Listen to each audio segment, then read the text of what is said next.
Warahmatullahi wabarakatuh. Alhamdulillahirabbil alamin wa bihi nasta'in ala umurid dunya waddin. Wassalatu wassalamu ala asrofil anbiya'i wal mursalin wa ala alihi wa sahbihi wasallim ajma'in amma ba'du. Bapak Ibu, lo karena Bapak ini Ibu tok ini. Para ibu yang kami hormati, syukur alhamdulillah di siang hari ini walaupun kita sedikit ngantuk-ngantuk masih datang aja untuk tholabul ilmi. Mudah-mudahan kehadiran kita di siang hari ini diterima sebagai amal soleh di sisi Allah Subhanahu wa taala.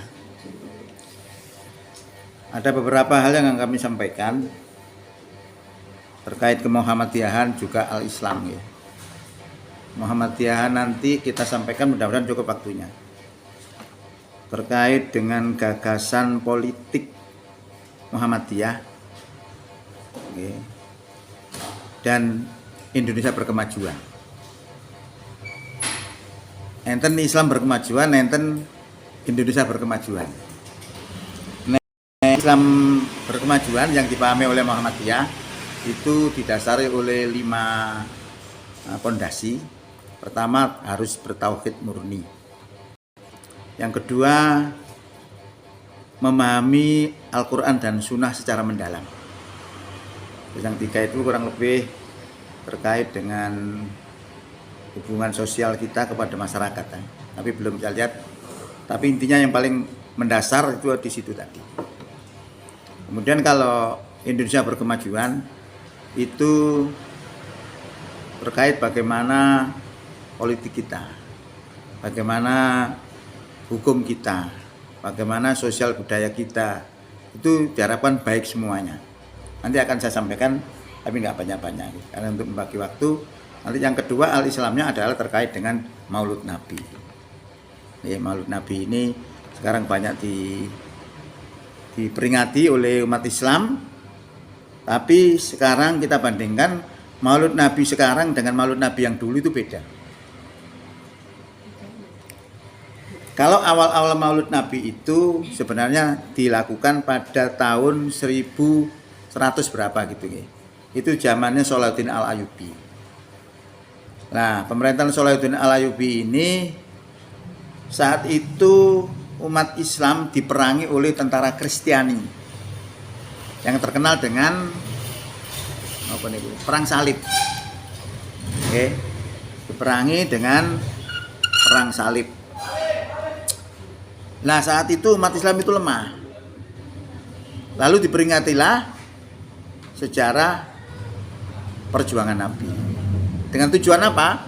Untuk membangkitkan semangat jihad orang-orang beriman. Akhirnya berhasil. Ya, karena diceritakan bagaimana perjuangan Rasulullah itu tidak mengenal lelah. Ya, bagaimanapun penderitaan-penderitaan itu dialami, dia tetap istiqomah. Karena ada nabi itu yang juga gak sabar. Ada. Itu gara-gara dakwah juga. Dakwah ternyata berat. Dakwah itu contoh Nabi Yunus. Ya, Nabi Yunus itu berdakwah bertahun-tahun pada kaumnya, gak ono sing gelem iman. Coba jangan pikir, dakwah sak manusiane gak ono sing gelem. Ya setengah putus asa gitu loh. Atine peteng rasane minggat. Wis kasare nggih, pergi dari tempat dakwah itu lalu naik kapal. Nah, naik kapal itu akhirnya setelah di tengah lautan ada ombak besar.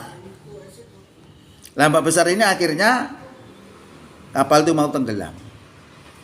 Solusinya adalah harus dikurangi muatannya. Lah muatannya nih manusia. Di tengah laut pisan. Didukno nang ndi? Terpaksa harus dibuang. Lah siapa yang dibuang? Jadi masalah juga. Akhirnya diundi. Setelah diundi, ternyata yang keluar namanya Nabi Yunus. Kan repot juga ini ya. Akhirnya sungkan, oh si opo iki gak enak. Diundi lagi. Diundi lagi ternyata yang keluar Nabi Yunus mana? Diundi mana? Pancet Nabi Yunus. Terpaksa harus dibuang ke lautan. Jadi Nabi Yunus tadi dalam berdakwah itu atine peteng mergo gak ana sing gelem iman, numpak kapal dilebokno laut. Laute peteng 2 kegelapan. Marono dimplok iwak. Bayangkan itu. 3 kegelapan. Itu hanya resiko dakwah saja. Mungkin itu juga Allah memberikan pelajaran ya, mungkin ya. Allah alam ya. Akhirnya Nabi Yunus niki ndonga. Ndonga niku intine istighfar. Kalau istighfarnya kita yang banyak kan astagfirullah nggih. Nah niku nek istighfare Nabi Adam itu napa niku? Rabbana dzalamna anfusana wa illam taghfir lana wa tarhamna lanakunanna minal khosirin. Artinya menyatakan bahwa dirinya itu dolim.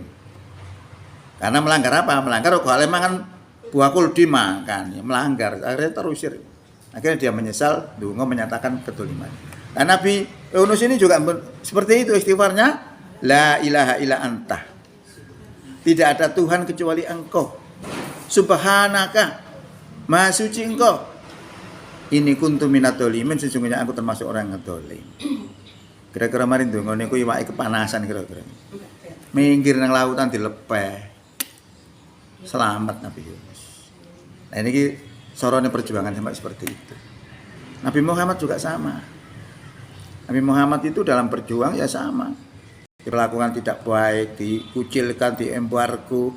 Para sahabatnya juga banyak yang dibunuh. Bahkan Ammar bin Yasir itu panjenengan tahu ditumbak mulutnya sampai tembus kemaluannya. Nah, kalau disate. Itu belum yang lain-lain. Tapi Rasulullah tetap.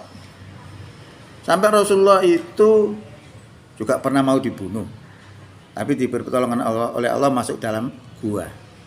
Nah dalam gua ini bagaimana Allah menyelamatkannya? Pintu gua tadi ada kolong monggo, sing ada rumah-rumahnya nutupi. Logikanya tidak mungkin ada orang masuk. Kalau ada orang masuk ini pasti rusak kan itu. Nah akhirnya diselamatkan di situ oleh Allah.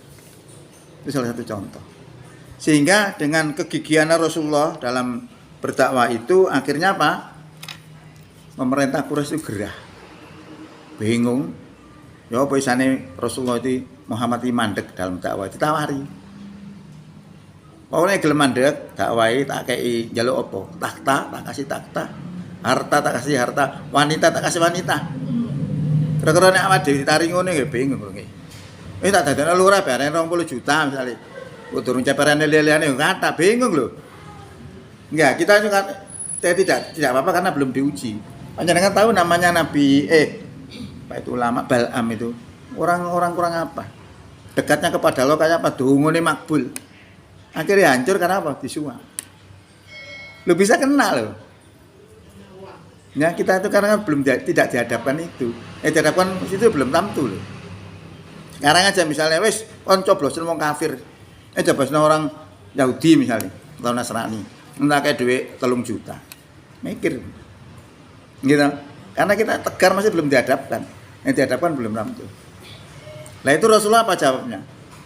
Dia bilang seandainya kau letakkan matahari di tangan kananku dan bulan di tangan kiriku, saya tidak akan berhenti untuk berjuang. Coba ini keteguhannya. Nah ini sebenarnya substansi daripada maulud Nabi itu. Nah sekarang ini sudah bergeser. Sing dipersoalkan masalah apa sekarang? Masalah layah.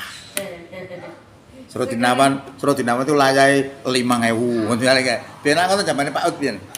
Lu kono 3.000, mboten enten. 2 tahun ini Pak. Enggak jadi bukan perkara layah wong layah gede-gede. Madura bukan layah, kaya sing digawe napa?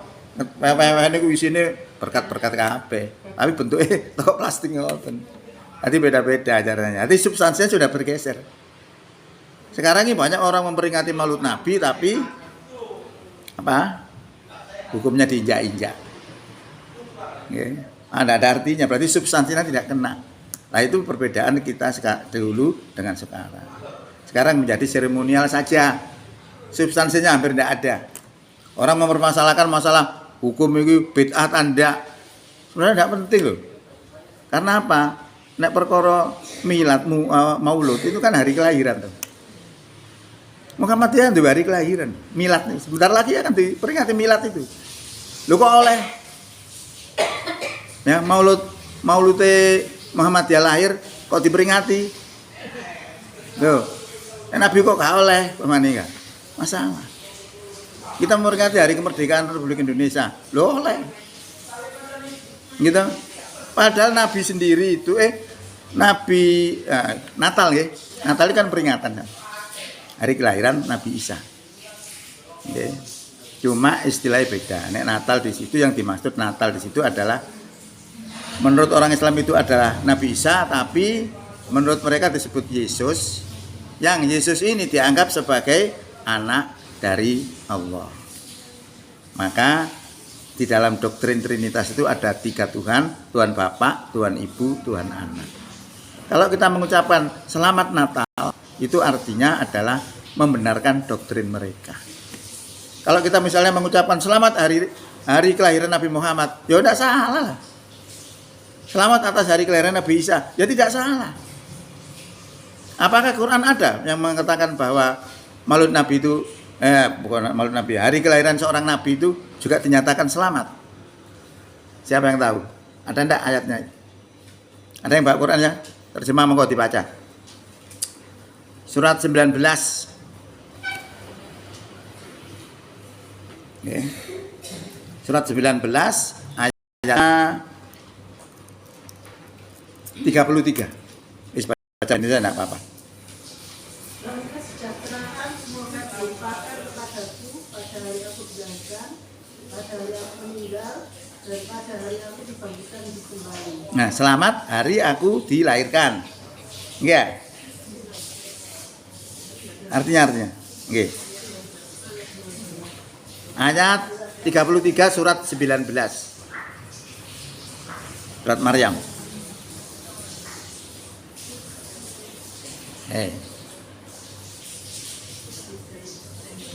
Coba dibaca. Bahasa Indonesianya. Nah, kesejahteraan itu salamun itu. Salam itu jadi selamat.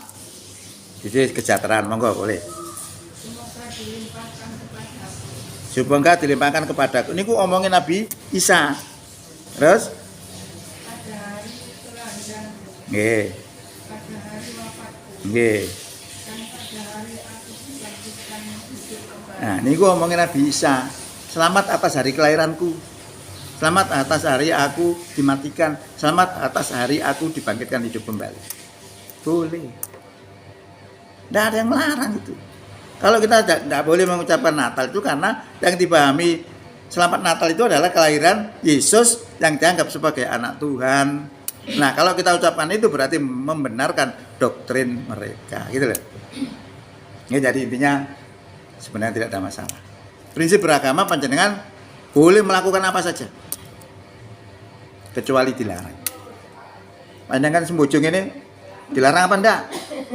Anda dilarang berarti boleh, gitu loh. Kan gitu aja, agama jadi gampang.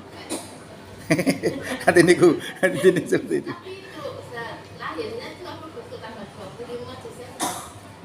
Ya sebenarnya tidak cocok. Karena lahirnya Nabi itu pas musim kurma. Kurma itu kan digoyang sampai roto. Karena ada dalam Quran itu. Lah musim kurma itu bulan berapa? Itu ada yang mensinyali tidak cocok karena tidak musim kurma. Pas 25 Desember itu tidak. Nah, makanya di sini kita nggak perlu mengucapkan selamat Natal itu di situ masalahnya karena membenarkan doktrin mereka. Nanti ya.